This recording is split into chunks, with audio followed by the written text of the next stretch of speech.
渊儿，爹的心肝肉，看。最喜欢阿爹了。夫人，这几月去林州平乱，辛苦你操持家务了。老爷平安回来就好，一家人团圆比什么都强。夫人，此次我能平安归来，多亏一位义士相救。见过姐姐，小女苏秦柔。苏秦柔并非赵元恩人，不过是他小妾罢了，并且真实身份是匈奴间谍组织金狼卫成员。这是什么？只有我能看到。苏秦柔入赵家后，先是做妾，后毒杀主母上位。此后，许强渊被苏秦柔关入水牢，母亲全家皆被杀尽。只要他在，我们全家都会死。夫人，他是我的救命恩人，我不忍见他孤苦无依，给他个妾的名分，留着伺候你好吗？若是夫人为难，秦柔这就走，哪怕饿死在街头，也不敢坏了老爷和夫人的恩爱。秦柔，你身子还没好，要去哪儿？夫人，你也看到了，他这身子骨，你放心，我定不会和他有半分关系。罢了，那就留下吧。娘还是被爹给骗了。多谢姐姐成全。还是夫人深明大义，我绝不能让他害了我们。我要先下手为强。只要能在苏姨娘这里搜到毒，那就能确定天命的事儿是真的。随身带毒，果然是坏人。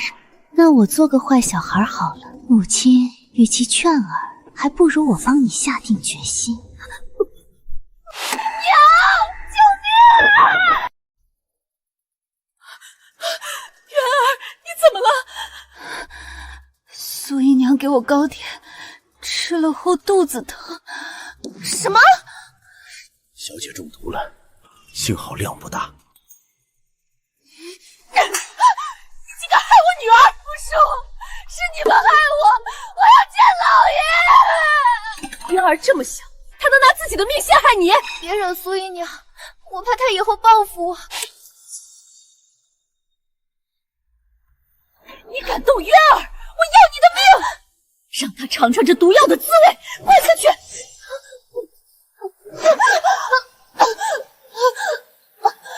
老爷，救！渊儿，别怕。娘，我不怕，我还要给阿爹送个礼物呢。渊儿，你要做什么？这张皮真细，做成灯笼送给阿爹，日后他看到灯笼，就再也不敢动取小娘的心思了。爹，你也得长点记性啊。柔娘，我来了。月儿，你怎么在这儿？爹爹，你是来找苏姨娘的吗？是。苏姨娘在这儿呢。阿爹，你看，苏姨娘多漂亮。苏姨娘成了灯笼，这不就能陪你一辈子了？阿爹，你高兴吗？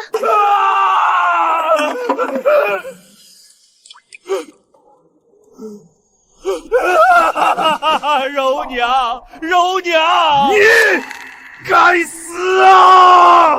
爹，我可是你女儿啊，你不是最喜欢我了吗？喜欢个屁！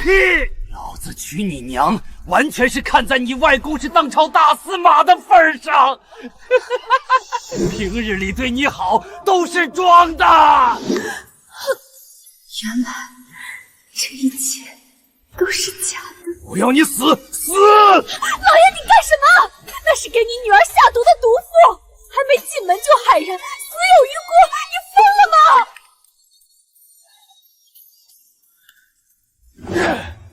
那也是一条人命。今日我就用家法教训这孽障，教他怎么做人。赵元从此怀恨在心，一心钻营仕途，升任太师，检举郑国公府谋逆，外祖父一家流放途中全部惨死。要灭我全家，既然如此，那就别怪女儿不孝。反了，反了！今日我非打死你不可！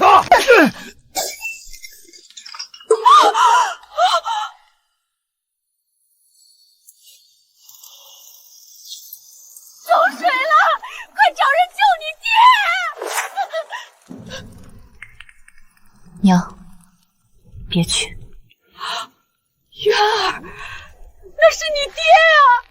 娘，事到如今你还不明白吗？爹之所以娶你，都是因为外公苏姨娘是他的老相好。来人啊！走水了！快救阿爹啊！5年了，我改姓许，客死千金的女罗刹来了，成了人人畏惧的女罗刹，日子过得还算安稳。只是苏姨娘的死，让我与金狼卫结下恩怨。3年前，弟弟被人杀害，在他身边，我看到了与苏姨娘一样的标志。这3年间，我不断寻找金狼卫，但一无所获。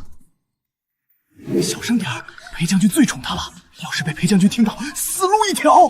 裴将军乃当世名将，相貌英俊，想嫁给他的人整个京城都塞不下，怎么会娶那个女罗刹？糊涂呀！都说无人敢娶我这个女罗刹进门，可我却嫁给了长安城里最多人想嫁的将军裴文静。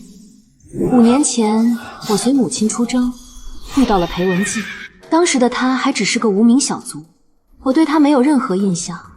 然而他仅用了5年时间，便蜕变成了当世名将。大前13年，裴文静悲观东征，荡灭流寇30万。大前15年，西行2万里，铁蹄撞红甲，一举全歼云谷。古往今朝，名将争天下，然敢以无双独步当世者，唯裴文静一人也。拜见吾皇，快快请起。爱卿此次立下不世之功，想要何赏赐、爵位、田地，尽管说来，朕全部满足。高爵后路无足论，陛下若能赐我与许强渊成婚，余愿足矣。整个大前都知道我是个女罗刹，无人敢娶我，你不怕我吗？不怕。5年前，我就立誓非你不娶。为了你，我拼了命的练武杀敌，就是想让自己有朝一日能配得上你。北伐之时，我被大军包围整整3月，弹尽粮绝，没人知道我怎么活下来的。现在我可以告诉你，当时我脑子里只有一个念头：活下去，娶你。月儿，嫁给我好吗？我发誓护你一世周全。就这样，我嫁给了裴文静，与他举案齐眉。他没有违背誓言，对我无微不至，让我成为了这个世界上最幸福的人。天命也再也没有出现过，我也以为可以安稳一世，可没想到。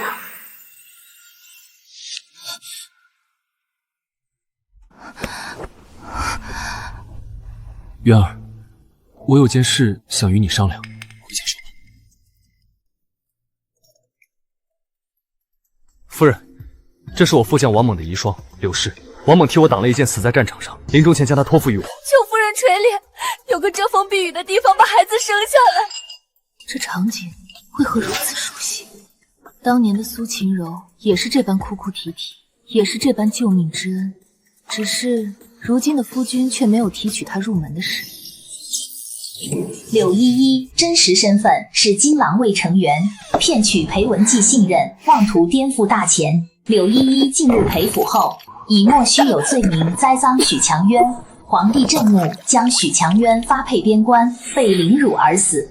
金狼卫终于再次出现了。月儿，我对他只有恩义，绝无私情。我答应过王莽，定要保他们母子平安。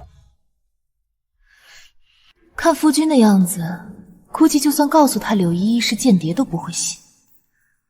不过也无妨，蠢人才会解释，聪明的人只会先下手为强。既然如此，那就听夫君的。这么容易就被糊弄过去了？看来这个女罗刹也不过如此嘛。接下来就让我好好教育教育你。妹妹，后天晚上我宴请宾群，来的皆是京城权贵，长公主也会参加，到时候一起参加宴会吧。谢谢姐姐。渊儿，长公主。哎，这是谁？正要给大家介绍呢，这位是我夫君副将的遗孀柳依依，现在暂住在将军府。见过长公主。依依，待会儿再带你介绍其他好友。谢谢姐姐。长公主等人都在，看来今日是除掉许强渊的绝佳机会啊。怎么了？姐姐，那边长帖好漂亮，能不能带我去看看？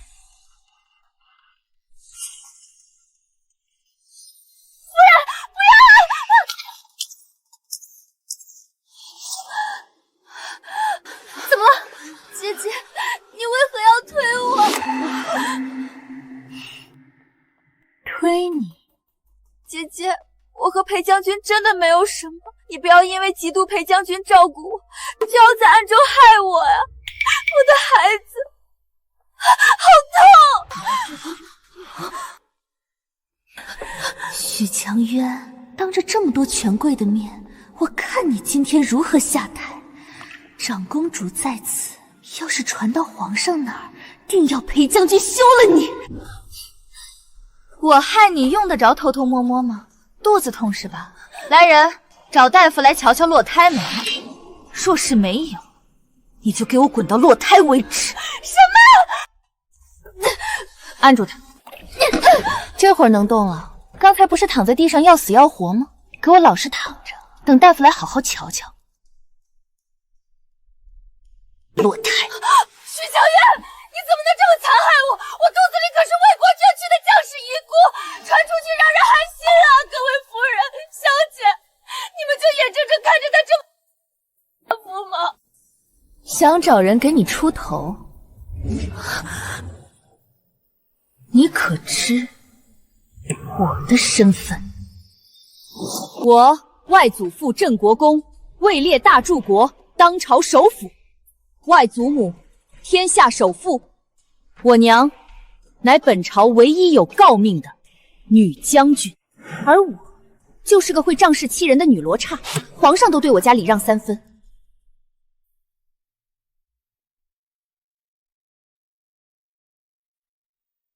看来你瞧着还是很有精神。大夫没来前，正好让你为我们的暖宴助助兴。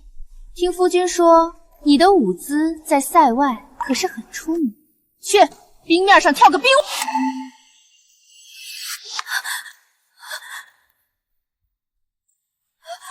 我不穿。看来柳姑娘的手脚不利索，来人，帮帮她。我夫君可是为了救裴大人才死的，他答应照顾我们娘俩一辈子，你不能害我！聒噪！他答应你，关我屁事。选吧，是穿上邪舞衣去，还是血溅当场？反正今日的梅花是白色的，瞧着不如红色艳丽。用你的血染一染，正好。我穿。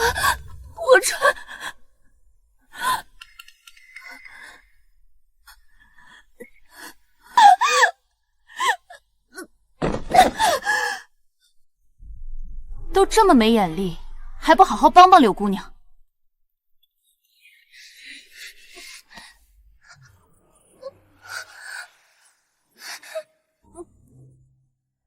都瞧瞧柳小姐的舞姿多么卓越，夜半3更也要请我的夫君去一睹风采。说身无长物，无以为报，只能一舞。我作为女主人，也想欣赏欣赏这艳绝赛爱的舞姿。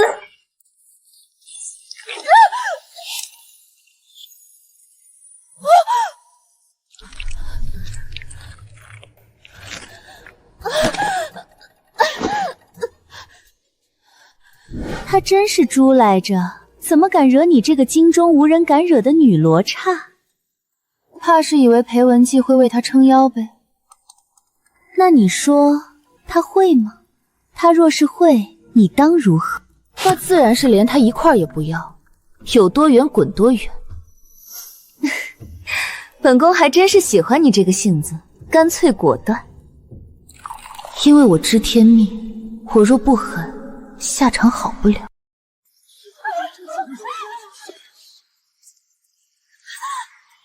裴大人，救救我跟孩子！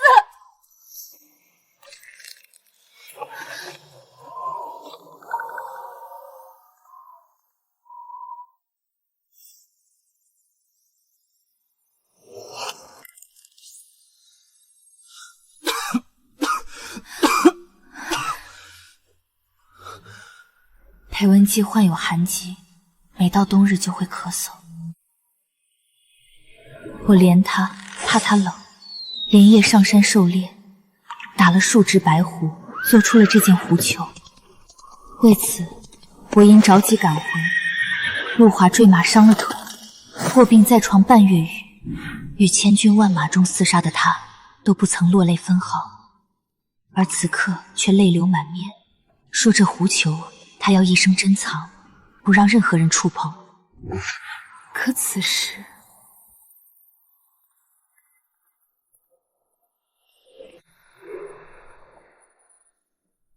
这狐裘到底是脏了。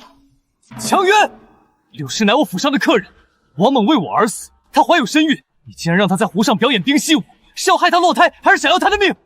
若我说，我都要呢？到底为了何事，非要这么对她？今日有人推了我一把，害我滚落长梯。我落地后只瞧见了夫人，一时失言质问了一句，夫人就让我用插满银针的鞋跳舞。我已经为我的誓言付出代价，你们别为我争吵。简直胡闹！就为了这区区小事，你竟然这么对柳氏？区区小事，我被陷害是小事，我不惧恶名，却也没必要担着污名。来得正好，给我看看他到底落胎没。不要！夫人说这胎不落也得落。我丈夫已经死了，我怎么能够连他的孩子都保不住？若要害孩子，我宁愿一死。有我在，不必怕。我先带你回去治你的脚。把他给我放下！渊渊，你干什么？他栽赃我，岂能这么算我？既然你给不了我公道，那我就自己去讨。裴大人，你将我放下好了，别为我跟夫人起嫌隙。反正我只是条贱命，夏黄泉一家三口团聚也好，反正我的脚也废了。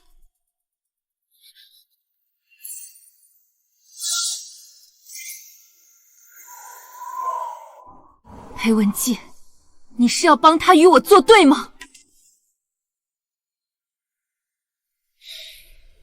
渊渊，你何必一个一无所有的孤女计较？让开！渊儿，嫁给我好吗？我发誓护你一世周全。我要和离。什么？就为了这种小事？是。你今日若非要救他，就同我和离。从今往后，你想在府中养谁，我都不会过问。不可能，这辈子我都不会同你和离。他，我也要救。你不是要公道吗？好。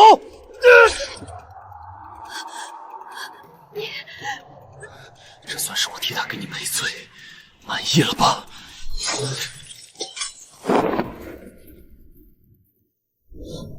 渊渊，这剑是我亲手锻造的。这世道对女子苛刻，但我希望你能恣意潇洒，想做什么就做什么。恣意潇洒，想做什么就做什么，原来都是笑话。他替那个贱人给我赔罪，真是可笑至极。狐裘已碎，软剑已断，裴文姬，你我也不想要了。将军，夫人的脚伤虽重，但未伤及筋骨，休养半月即可。没事就好，退下吧。将军，多亏了你，若不然我和孩子恐怕就要没了。是我照顾不周，将军千万别这么说，今日之事都是因为我，才让你和夫人的感情出现了间隙。以后我一定小心伺候夫人，不再惹她不快。不怪你，是渊儿太过蛮横了，你不要在意就好。您的恩德，柳氏没齿难忘。将军今夜不如就在此歇下吧，妾身身子虽不便，但也能服侍将军。不必，你好好养伤。将军，渊渊，你知道吗？从第一次见，我就发誓非你不娶。你是天上的明月，我是泥里的尘埃。为了配得上你，我拼了命的往上爬。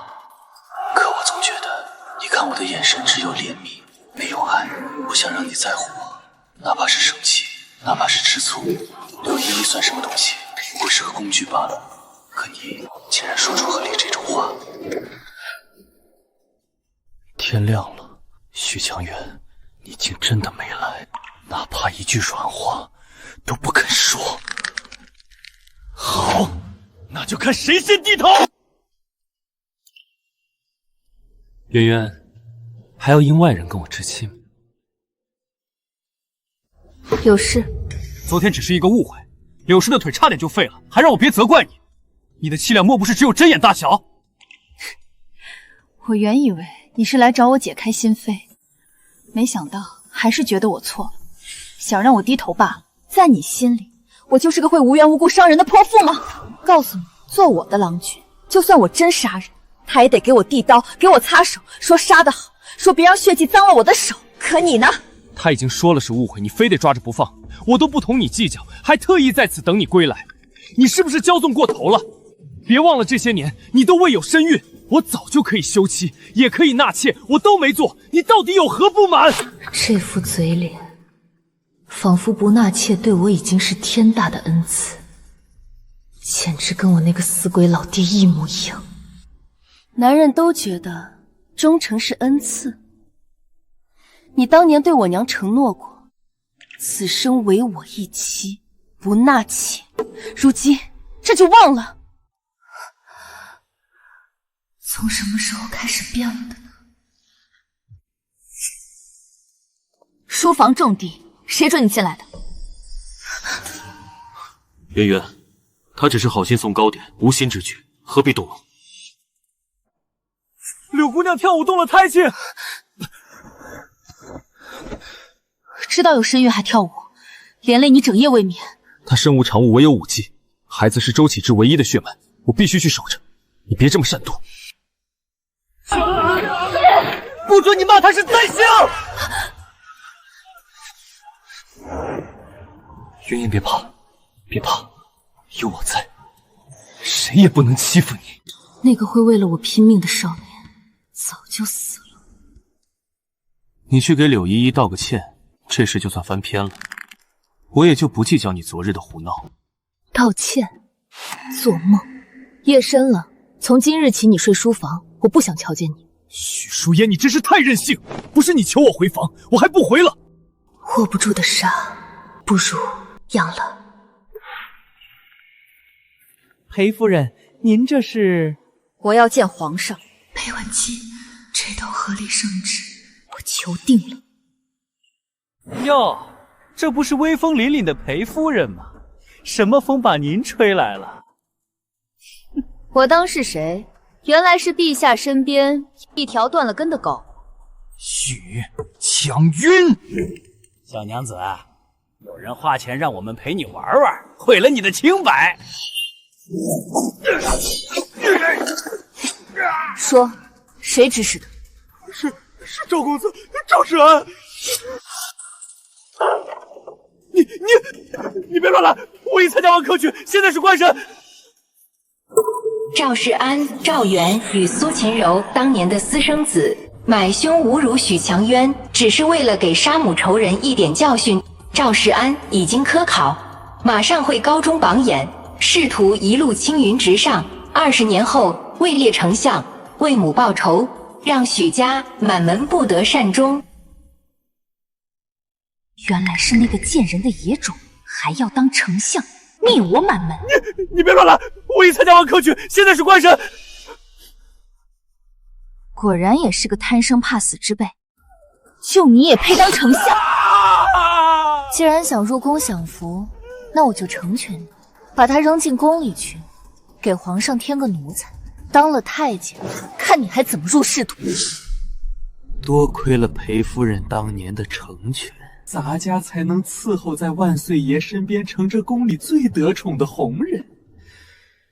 这笔账，咱家会慢慢跟你算的。怎么，当年没切干净，还想再来一刀？许强渊，这宫里可不比外面。你既然自己送上门来，就别想胡乱着出去。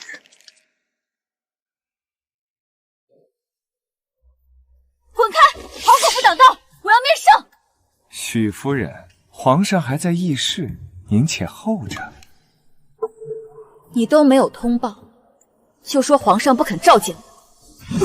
咱家也是按规矩办事，夫人若是不愿等，大可回去，或者强闯皇宫。好一个仗势欺人的家伙！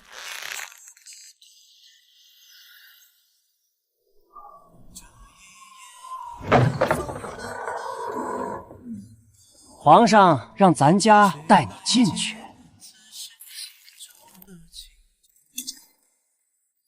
承许强渊叩见皇上。许强渊，你搬出了你外祖父的名后求见朕，所谓何事？请皇上给臣女一道合离的旨意。为何？他心不纯，我不想要。你倒是心气高，男人3妻4妾也是应该。裴青只是照顾下烈士遗孀，你还吃上醋了？朕要是给你这道和区旨意，岂不是自己打当年赐婚的脸？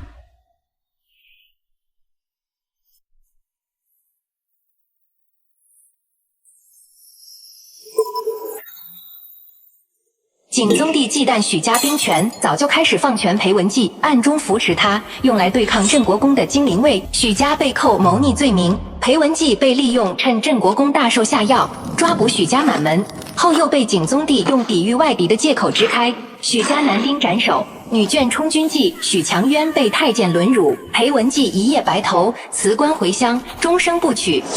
裴文季，你果然是个蠢货，被人当枪使还装深情，终生不娶，你早干嘛去了？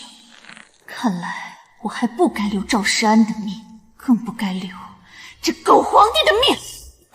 皇上所言极是，是臣女不识趣，臣女告退。退下吧。小姐，咱们回裴府吗？还是回国公府？都不去，去长公主府。这大半夜的，去长公主府干嘛？既然当今圣上给不了我这道和离的旨意，那就换个能给的来当皇上。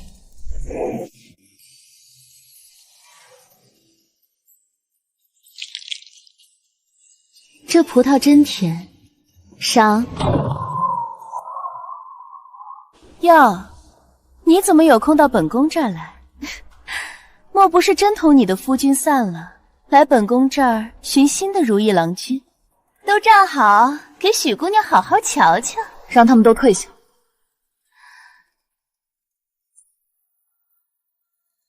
出什么事了？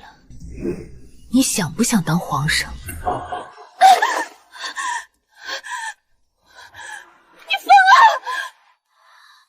也没发烧啊，怎么净说胡话？本宫就当没听到，给你叫个大夫看看脑子。我没疯，锦堂，你真的要一辈子装成荒淫无度的样子度日？今日到底是什么事，让你这么大逆不道？我要和离圣旨，皇上不给我，就为了这事儿，你要造反？你知我的，我受不得半分委屈。你甘心吗？他配得上你的人心吗？锦堂，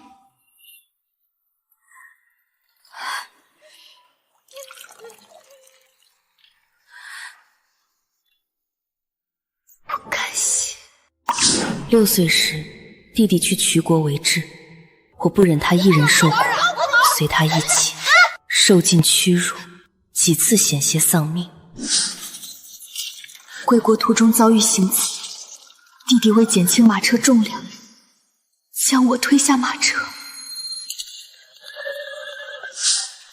傩子剑考核，我样样第一。隔日马匹发狂坠马，左手几乎废掉，再也无法拉弓。当时的我还不知道是景宗帝害我，反而见他为我采药摔伤，心软助他登基。可他登基第一件事就是送我去匈奴和亲。好不容易怀有身孕，即将熬出头，可他却借我名义出兵，害得我家破人亡，颠簸流产。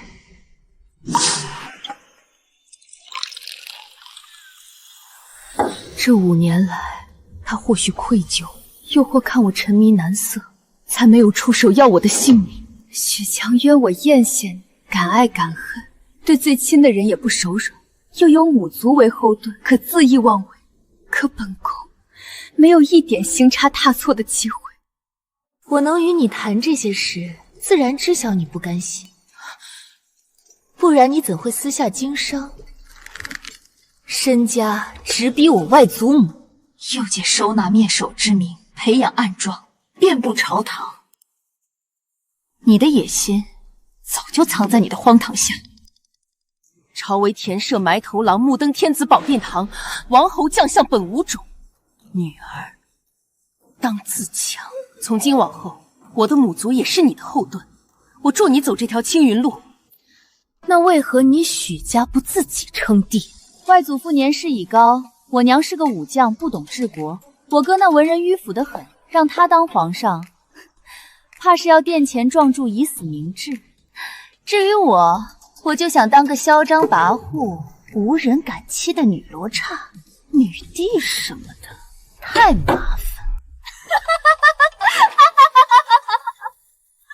实在洒脱，我羡慕你，敬佩你。这事成是青云路，不成可就是黄泉路。长公主筹谋多年，又添我这一员猛将，哪能不成？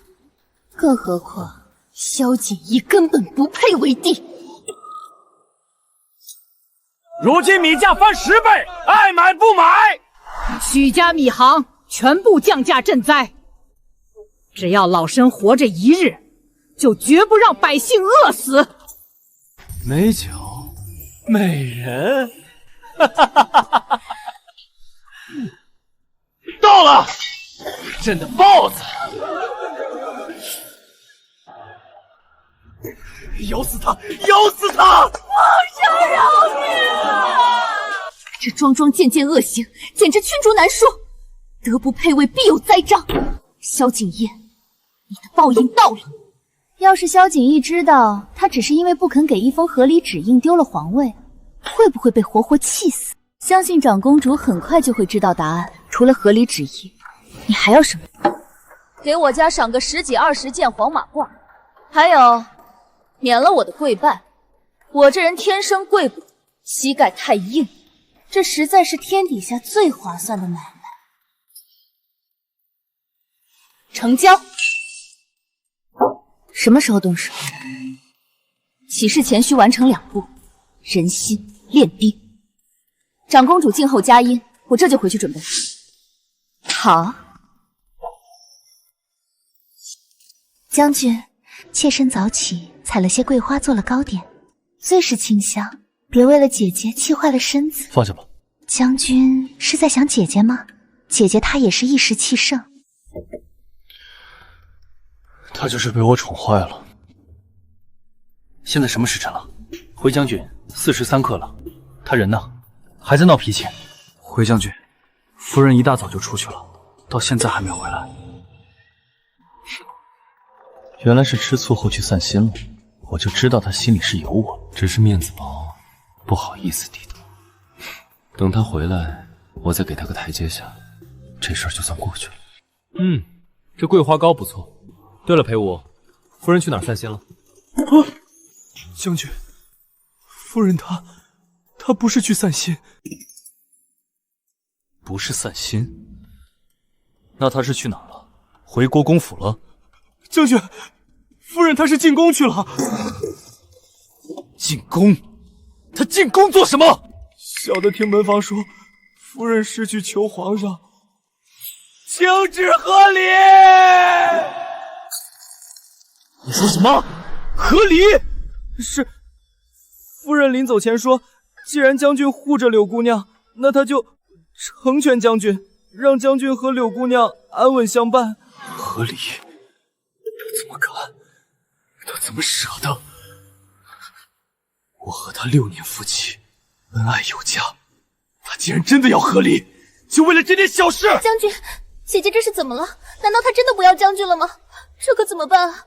若是姐姐走了，将军岂不是要被人耻笑？啊！备马，快备马！我要进宫。许香苑，不能就这样离开。这辈子我只想与你相守，我绝不会放开你的手。这纸和离，我绝不应允。将军，夫人回来了。怎么回来了？我便知道陛下圣明，不会任由你意气用事。和离这般言语，往后便莫要再提了。你我夫妻同心，莫因旁人影响情分。裴文姬，你未免太高看自己了。我回来不过是想等待起事时机而已。当然，还要将柳依依背后的势力连根拔起，为我阿弟报仇。许强渊，我看你能笑到什么时候？用不了几天，我就可以把你赶出裴府。姐姐，您终于回来了，都是妾身的错，惹姐姐生气，害得姐姐离家出走。依依，你腿伤未愈，大夫说了不能跪，行什么大礼？强渊，依依也是一片好心，她听说你回来了，特意熬了参汤来赔罪。你大人有大量，别跟他计较了。赔罪，确实是好神，可惜了。柳依依，你的死期到了。姐姐，你……许强渊，你这是做什么？参汤虽然洒了，但也是依依的一片心意。我不喝狐狸精泡的汤，嫌腥。还有，别叫我姐姐，我娘只生了我一个，没有什么乱七八糟的妹妹。柳姑娘若是闲得慌，不如多绣几双鞋，免得下次再光着脚到处跑。许强渊，你真是越来越过分了。将军，飞得好高啊！您真厉害。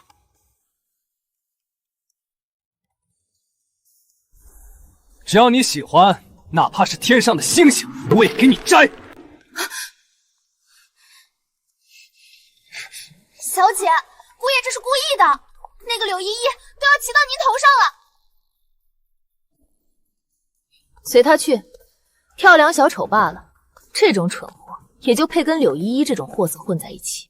红梅，计划开始吧。是。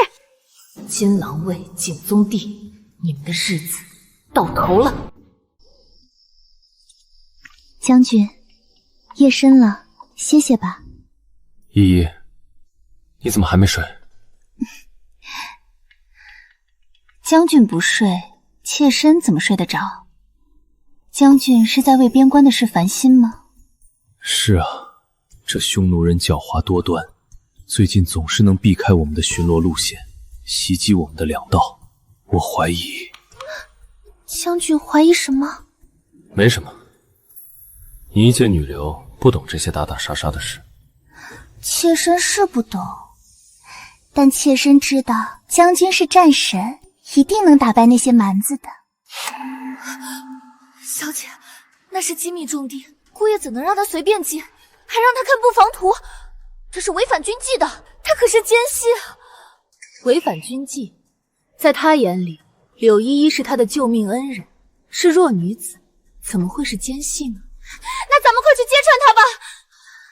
不，现在揭穿裴文姬只会觉得我在无理取闹，不让他狠狠疼一次，他永远不知道自己养的是人是鬼。红梅，那份假情报可以放出去了，等着鱼儿上钩吧。这下柳氏死定了，裴将军也会彻底醒悟。醒悟与否还重要吗？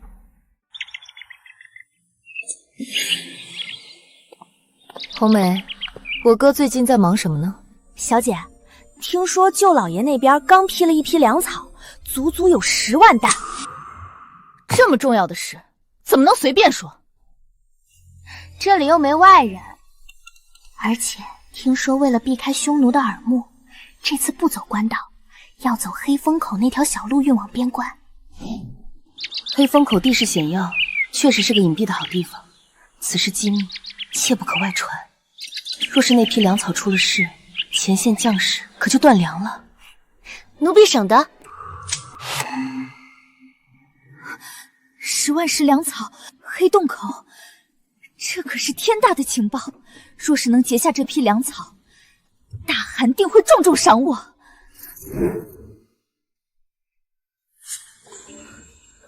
不出所料，晚上柳依依就会传递消息，到时候你叫裴文季过来，我要他亲眼看清真相。是。裴文季、许强渊，你们就等着给前线收尸吧。去吧，把消息带给大汗。谁？柳姑娘，大半夜的给谁传信？这么急不可耐。你怎么会在这儿？怎么，是不是觉得自己很聪明？全天下人都比不过您？夫人，您在说什么？我怎么一句也听不懂？别装了，匈奴奸细！现在，请裴大人出来吧。老爷，这边。这么晚了，带我来后院干什么？老爷，待会儿您就知道了。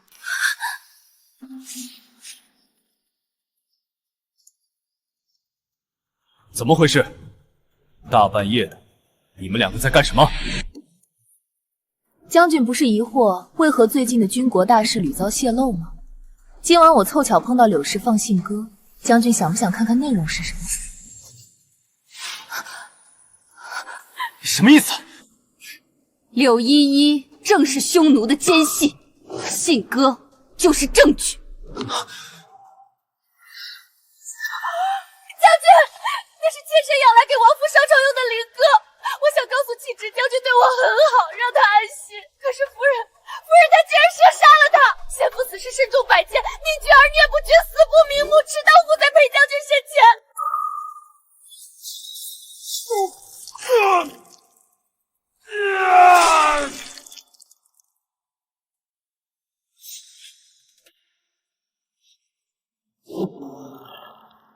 先父之所以死不瞑目，是放心不下我和孩子。如今，我只想告诉先父，将军没有负了我们。夫人，你不喜欢我，我走便是。可我丈夫为国而死，更是裴将军嫡系。你怎能污蔑我是奸细？许强渊，你简直不可理喻！连只鸽子都不放过，你的心肠怎么这么硬？灵鸽，裴文季，你真蠢得可怕！睁大眼睛看看，这信鸽腿上绑着什么？这里面有密信，柳依依就是奸细。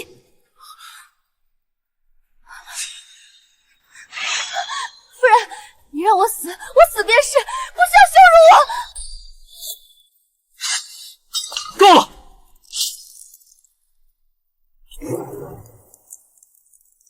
裴文季，你确定不看？够了！我不想看你伪造的证据来陷害依依。她只是一个弱女子，你不要把你的那些心机用在她身上。伪造，好得很。裴文季，实话告诉我，这是黑风口的军情，奸细传递情报通常分3次，其他2份他肯定早已传送了出去，明晚就能见分晓。希望你还能像今天这样理直气壮。好，我等着。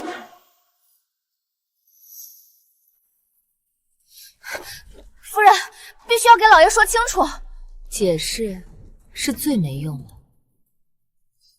我早知裴文姬不会信我，今日我的真正目标不是她。夫人的意图是柳依依背后的金狼卫。不错，我已命人跟踪柳依依，只要她每传送一次情报，我就能多找一位金狼卫。至此，我在裴府的任务也完成了。等明日之后，我和长公主的计划就可以开始了。什么时辰了？有13刻。算算时间，差不多黑风口遭遇埋伏的消息也要到了。真不知道裴文姬得到消息后会是怎样的表情呢？裴将军，大事不好，黑风口出事儿了！什么？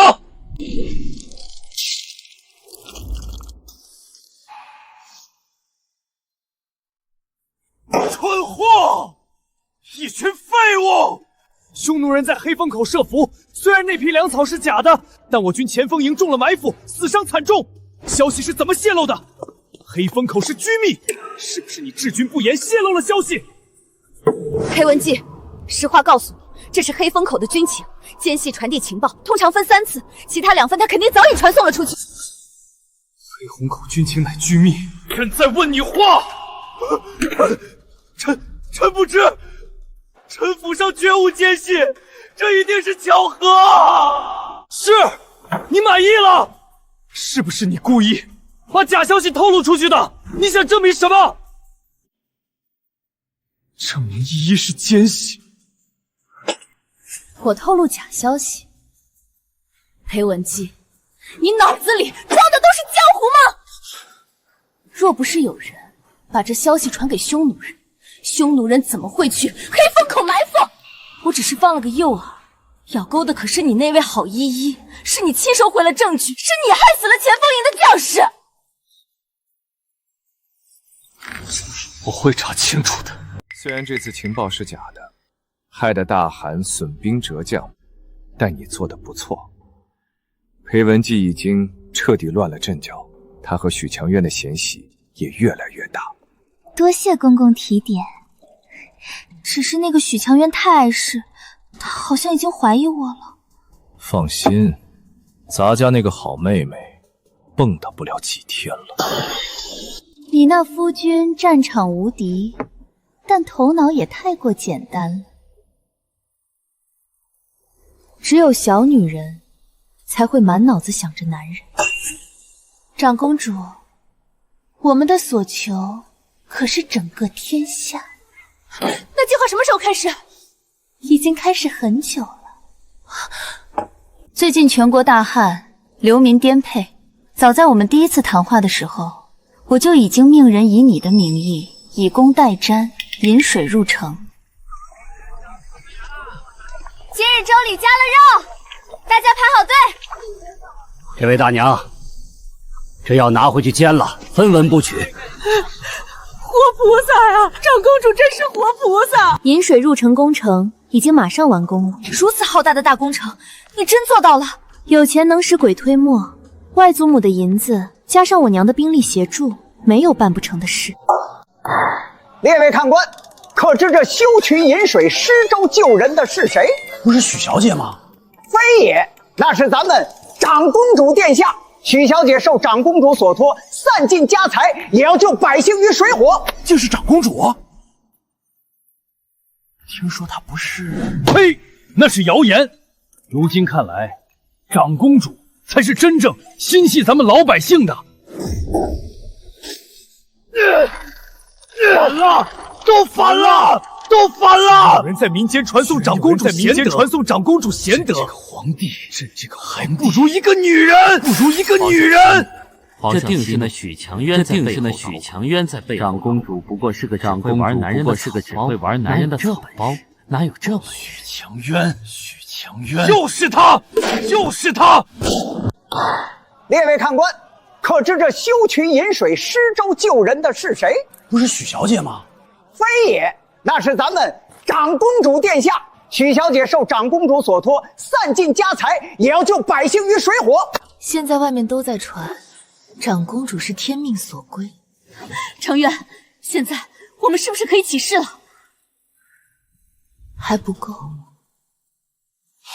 所谓众望所归，无外乎一个名正言顺。高祖产白蛇而坐天下，武王白鱼跃入王州，长公主也差一个祥瑞。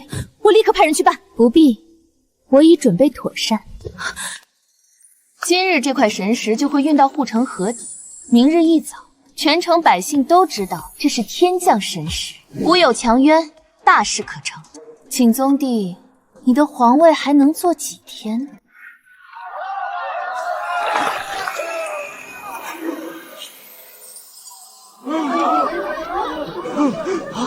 老天爷，这是什么宝贝？还在发光！奸佞祸民，这说的不就是本地那伙贪赃枉法的恶吏？前些日子大旱不救，还贪墨赈灾2款，苛待百姓。贤主济民，难道是指永安郡主？听说永安郡主一直在暗中修葺赈灾，这才是真正心系百姓的贤主啊！话说这祥瑞一出，那是上天示警啊！暴君无道，必有明主取而代之。凤临天下紫微星，四海海清河20。听听，连3岁小孩都在唱朕是暴君，谁敢传这首反诗？都给朕抓起来，杀无赦！反了，都反了！这哪里是祥瑞，这是妖言惑众！这是逼告！皇上息怒，这童谣传得如此之快，背后定有人指使。除了那位一直收买人心的长公主，还能有谁？好啊，朕早就容不下他了。既然他自己找死，那朕就成全他。我们的时间不多了，现在可以启用第2步了。长公主，让我看看你的底牌吧。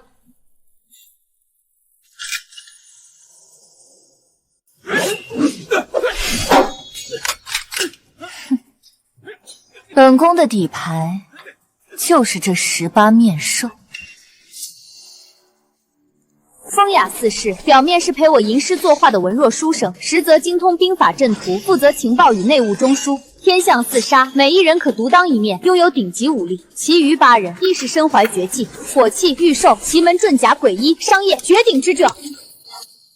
怎么样，还入得了许大小姐的眼吗？这些年，本宫表面上荒淫无度，实则暗中招揽奇人异士，为的就是这一天。18面兽，每一位都可独当一面。萧景逸输得不冤，他以为你在后院养猪，你却在地下养了一群狼。现在起誓，如何？还不够。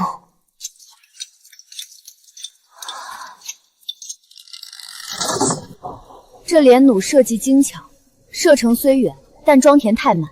我若加个剑匣，改成连发，威力至少提升3倍。还有这个火药配方，硝石和硫磺的比例不对，而且若将其做成炸药包，用来炸城，还能震慑敌军。妙啊！夫人真乃神人，这配方简直是神来之笔。有了这个新鲜，有了这个，咱们的胜算至少增加2成。强渊，本宫果然没看错人，有你孝助，何愁大事不成？这天下，咱们女子也能做到，但这需要大量的精巧矿石和高纯度的硝石，光有技术不行，还得有物资。确实，这些东西都是朝廷管控的违禁品，想要大批量弄到不容易。钱不是问题，渠道也不是问题。外祖母的商队遍布天下，只要有钱，就没有买不到的东西。皇帝已经注意到了我们，而且许家的钱只要一动，皇帝就必定会察觉。我有一计，可让许家的钱神不知鬼不觉地转移到我们这儿，并且让皇帝再给我们起事的时间。皇帝骄奢云逸，他想再建一座高达100尺的摘星楼，方能聚拢天下龙脉，保他皇位千秋万代。他那干瘪的过腹，怎么可能填得满这无底洞？这正是我的破绽。国库空虚，他便会发疯般的找钱。而放眼整个大钱，谁的钱最多？你外祖母，天下首富！你是故意引他们去抄许家的家，可是银子还是到不了咱们手上啊！赵世安是匈奴人，他必定会通风报信，不让这笔钱财进入内库，而是以采买的由头运出皇城，然后让匈奴来抢。你的意思是，螳螂捕蝉，黄雀在后。这一次，我要让萧景翳落得个人财两空，还要让匈奴人替我们背死这个黑锅。废物！一群没用的废物！给我起来！朕要修摘星楼，要铺和田玉，你竟敢跟朕说国库没钱！连年大旱，国库早已入不敷下。皇上，奴才听说许家的金库里连地砖都是金子做的，只要随便安个罪名，抄了许家，别说一座摘星楼，就是10座路池也修得起。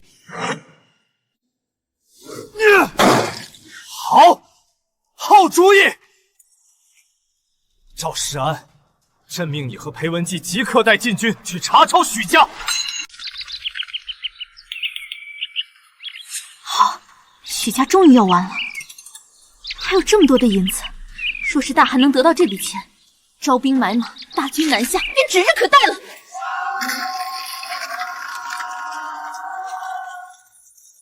奉天承运，皇帝诏曰：许家涉嫌贪污国库，即刻查抄全部家产，给我搜，仔细的搜。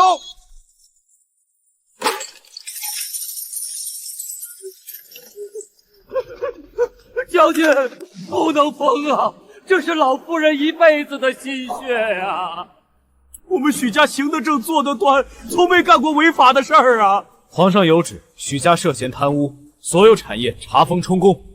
老人家，你让开，别让我为难。天道不公啊！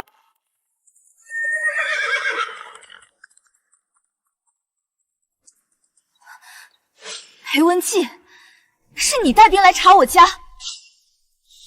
我是奉旨行事。渊渊，你让开。皇上说了，只要查清账目没问题，就会解封。我会尽量保全下人。裴文姬，我之前只是以为你有了新欢变心而已，现在看来，是我许强渊瞎了眼嫁给你。怎么，许夫人，你不服？赵世安，你这阉狗仗势欺人！这些是我外祖母清清白白赚来的钱，你凭什么抢？哟，裴夫人，到了皇上手里的东西，那就是皇上的，这天下都是皇上的，何况你们许家这点铜臭，统统带走！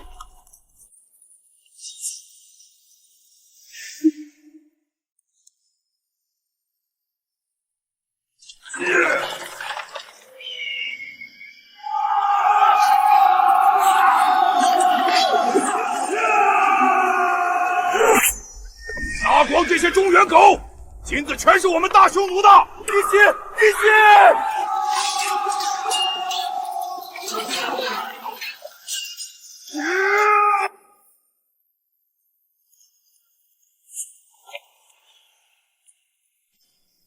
我许家的钱，你们这群茹毛饮血的匈奴狗也配碰！我许家的钱，你们这群茹毛饮血的匈奴狗也配碰！放箭，一个不留！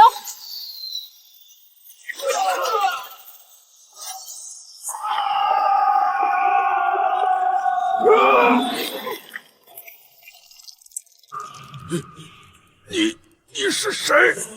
取你狗命的活阎王！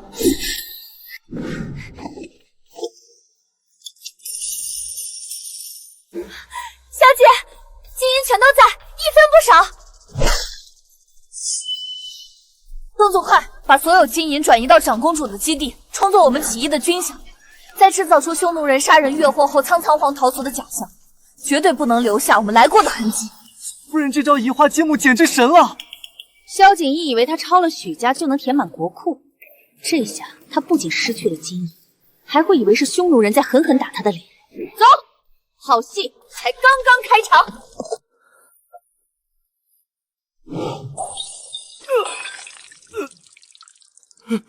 蠢货！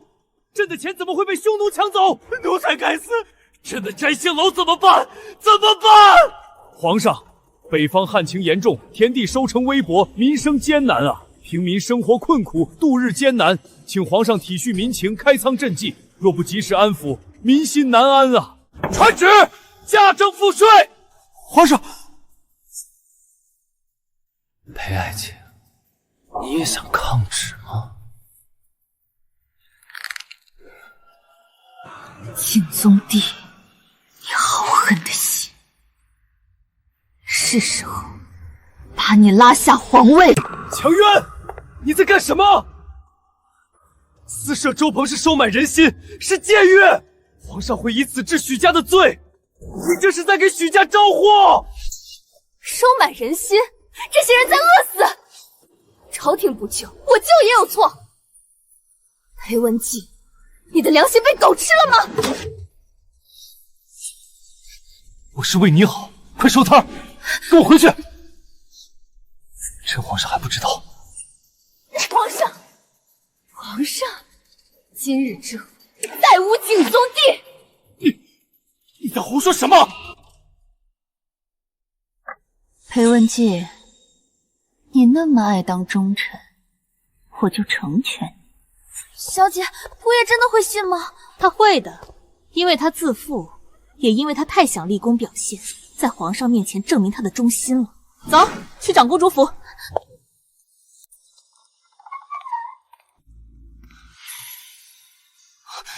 东门，今夜子时，你真的要造反？东门，我必须去守住东门，不能让他犯下大错。我要救他，也要救皇上。只要我守住东门，把长公主抓住，或许皇上还能网开一面，饶许家不死。什么？他们今晚要造反？贱内也是被长公主蒙蔽，还请陛下看在臣的份上饶了贱内。好，不过这消息可靠吗？别是调虎离山之计。臣以项上人头担保，这是臣亲眼所见。好，你将全部兵力镇守东门。赵世安，传朕旨意，宣长公主即刻入宫觐见，内外严加戒备，若有不轨之举，依法处置。是。裴文姬已带所有禁军精锐往东门而去。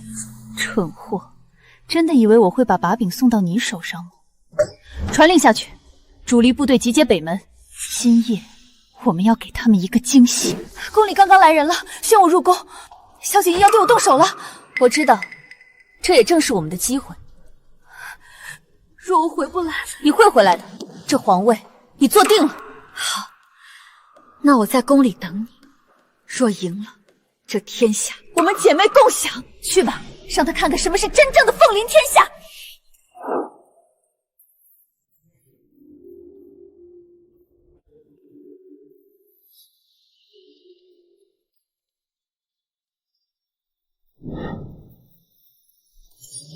皇姐好大的架子，见了朕连跪都不跪了。本宫跪天跪地跪父母，跪你这个暴君，怕折了你的寿。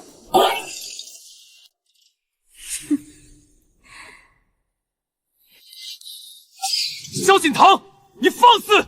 你以为你在民间收买人心，朕就不敢杀你？怎么？你真以为自己是紫微星转世，也不撒泡尿照照自己？一个被玩烂了的和亲公主，一个只会沉迷男色的荡妇，也配谈江山社稷？萧景逸，你若是把这份心思花在治国上，也不会有今日众叛亲离的下场。怎么，这么大阵仗，是怕我这个荡妇造反不成？你敢吗？你拿什么造反？本宫当然敢。这皇位，本宫坐定了。造反就凭你？谁会帮你？你那些面兽，还是许强渊？她不过是个深闺妇人，只会争风吃醋。女子能成大事，简直滑天下之大稽。女子亦可覆灭你的江山。萧景逸，你的死期到了。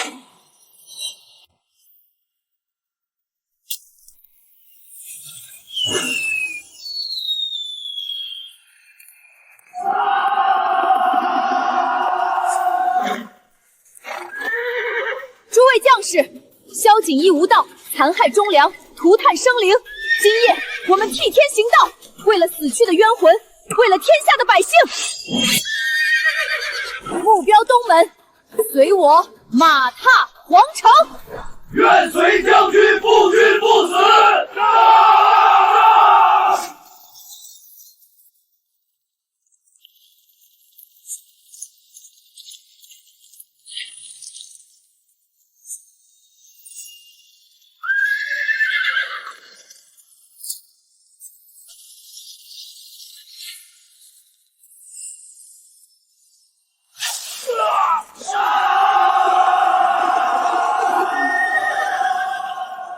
上次见他穿成这样，是刚得胜归来，骑着黑马，穿着白衣，赶来我家下聘。那是全京城女子梦寐以求的夫君。谁能想到再见，我们会是兵戎相见？渊渊，回去！皇上已经知道你们今夜起兵，看在我的面子上，皇上不会追究你的过错。那我家里的人呢？谋反是死罪，你自然是要写同他们的断亲书，划清界限。萧景义暴政罄竹难栓，不配为帝。今日绝不会退。他是先帝最后一子，是正统。错，还有长公主。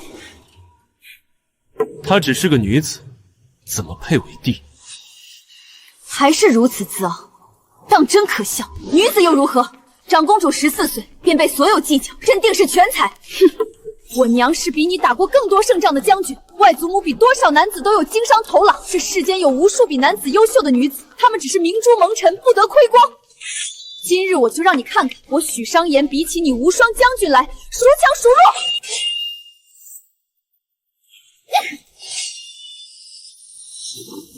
我们夫妻六载，非得弄得如此，就因为一个柳依依，我不喜欢她。若担心她对我有意，我可以给她一笔银钱送走。时至今日，你都以为我们的根结是争风吃醋。裴文姬，你可知你护着的柳依依是匈奴叛入我前国的奸细？怎么可能？把人带上来。这是在他身上搜出的布防图，你还有什么话说？怎么会？黑风口那次前锋营全军覆没，是你送的情报？不然呢？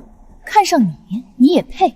你连自己的妻子都不信，却被我三言两语骗得团团转。若非你射杀那只信鸽，替我毁了证据，大汗的铁骑怎能踏平黑风口？裴大将军，你前锋营3000将士的血，是你亲手递的刀。土谋可汗，吾葛有负所托。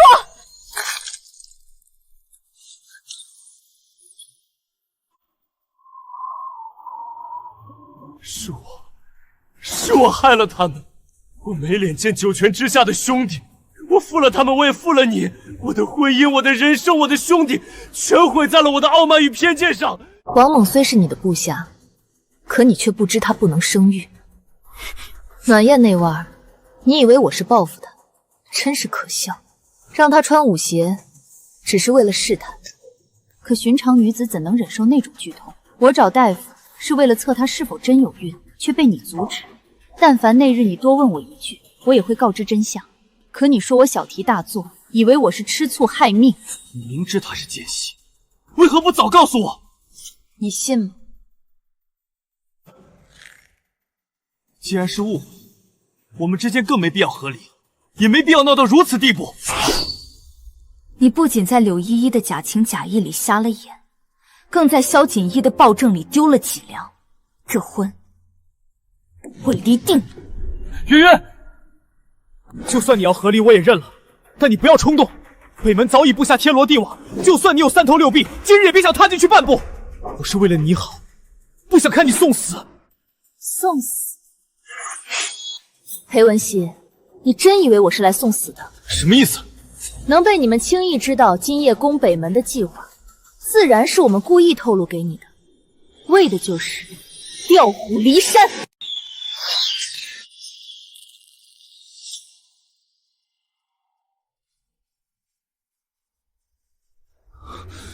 糟了，中计了！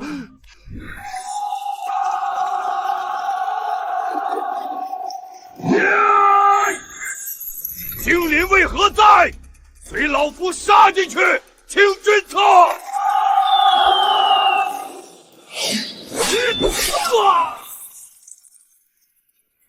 西门已破，为了长公主，冲啊！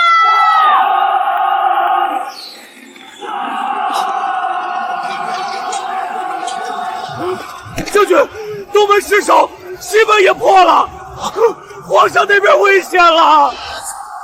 竟然连我也算计！兵不厌诈，裴文姬，你太自负。你以为我只会争风吃醋，却忘了我也姓许，是将门虎女。东门是我外祖父，西门是我娘，如今两门已破，皇宫已是我们囊中之物。长公主登基已是十拿九稳。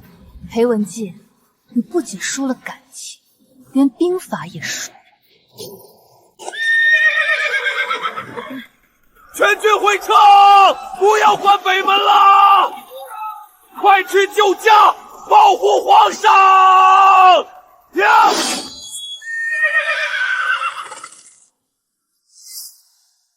想走？问过我手里的枪了吗？我带来的也是精锐以一敌十。今日你们谁也别想过去，要想救那昏君，先从我的尸体上踏过去。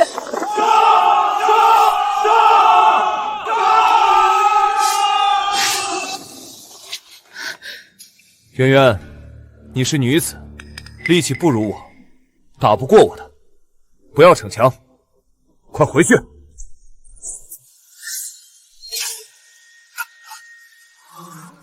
你闭嘴！谁说女子不如男？今日我便打得你跪下叫妈！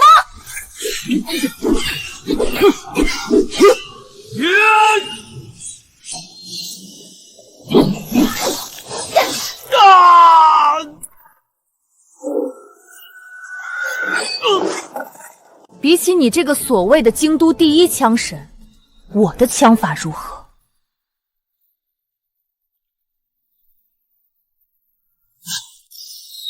胜负已分，裴文姬，你的时代结束了。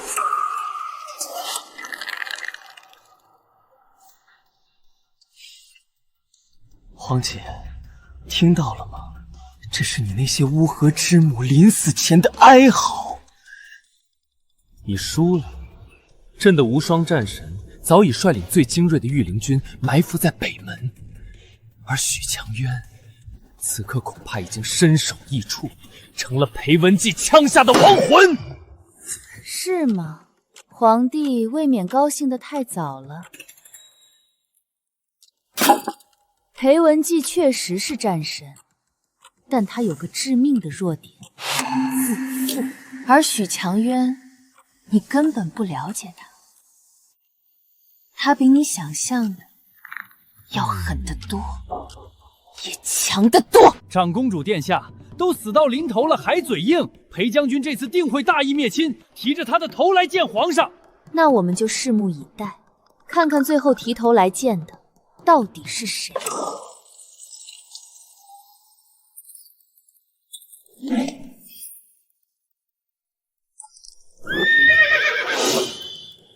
谁说我死了？怎么可能？裴文姬呢？御林军呢？裴文姬，那个蠢货，现在正跪在北门外的雪地里反省。至于你的御林军，带上来。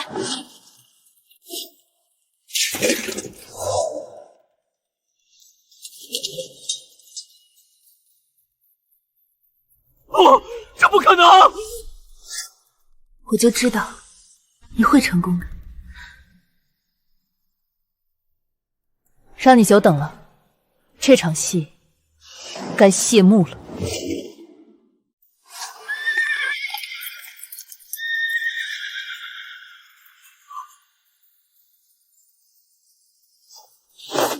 且禅位于长公主萧景堂。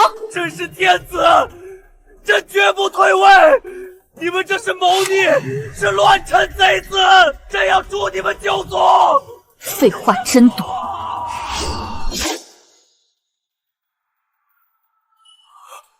写不写？不写，我现在就让你脑袋散架！我看是你的骨头硬，还是我的枪硬！别杀我！我写！皇姐，救我！我是你亲弟弟啊！你要皇位我都给你，只求你饶我一命！看在母妃的份上，饶了朕吧！母妃，你你还好意思提母妃？当年母妃病重，你是怎么答应她的？你说会好好照顾我，结果呢？把我送去匈奴和亲，受尽折磨。萧景逸，你不配提母妃，更不配做萧家的子孙。贱人，你这个毒妇！朕做鬼也不会放过你！许强渊，那你呢？你到底为何要反朕？为何？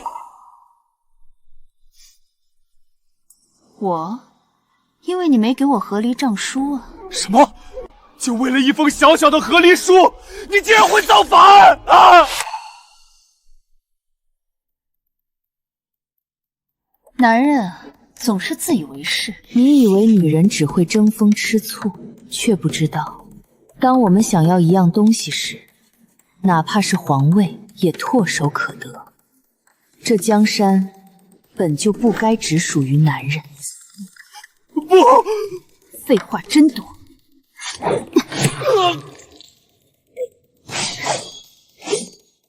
下辈子投胎记得别当皇帝，更别惹女人。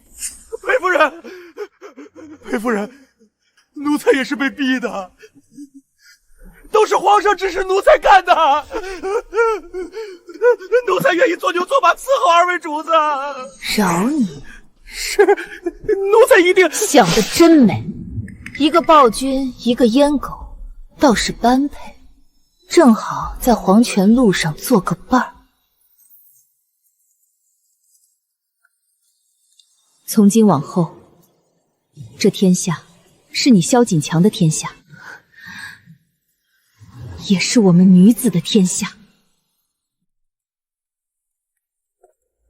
裴夫人，犯人裴文季明日就要流放宁风土，永不得回京。他在狱中苦苦哀求，想见您最后一面。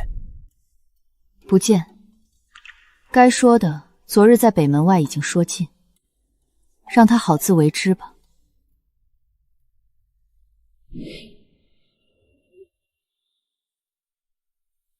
渊渊，你真的不肯再见我一面吗？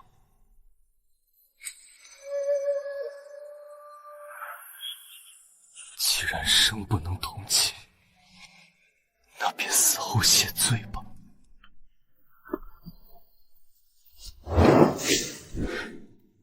夫人，裴文季昨夜在狱中自缢身亡了，这是他在临终前留给您的遗物。自缢？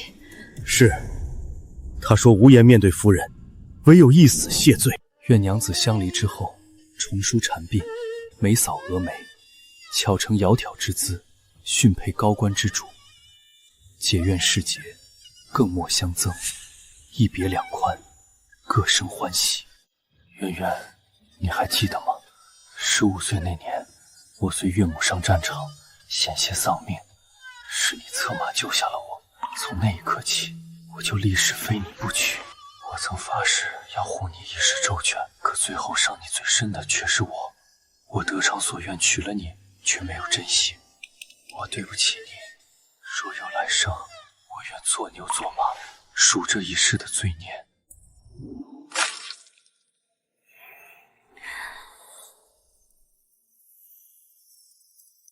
来生不必了，这辈子我都嫌长。是你没好聚好散，才会落得如此下场。我许强渊拿得起放得下，从今往后，我只为自己而活。奉天承运，皇帝诏曰：自今日起，大力修渠引水，拆除路池，充盈国库，加重军饷，减免赋税，发放救济粮，与民休息，推行新制。女子亦可进学堂参科考，从军舞。家暴者，轻则30大板，重则当场杖死。女子亦有休夫之权。陛下，臣死谏，这简直是一派胡言！否极司臣，国将不国，应当从旁支过夷子弟，重立新帝，介子怎配为帝？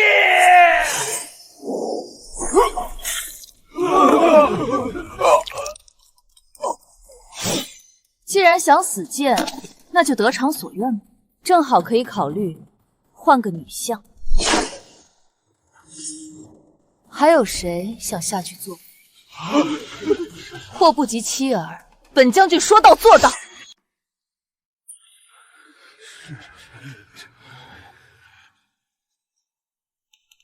当朝杀人，还有王法吗？我有免死金牌，你要看看吗？不说多的，再杀个10几个不是问题。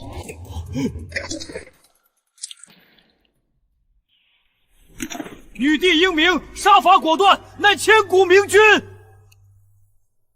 还不跪！吾皇万岁万岁万万岁！女帝英明。许强渊与萧景堂都配享太庙，许家全族长命100岁，保前国千秋万世。天命终。山河无恙，荣华富贵任我享之。从今往后，我终于可以安心在京都做一个横着走的女罗刹了。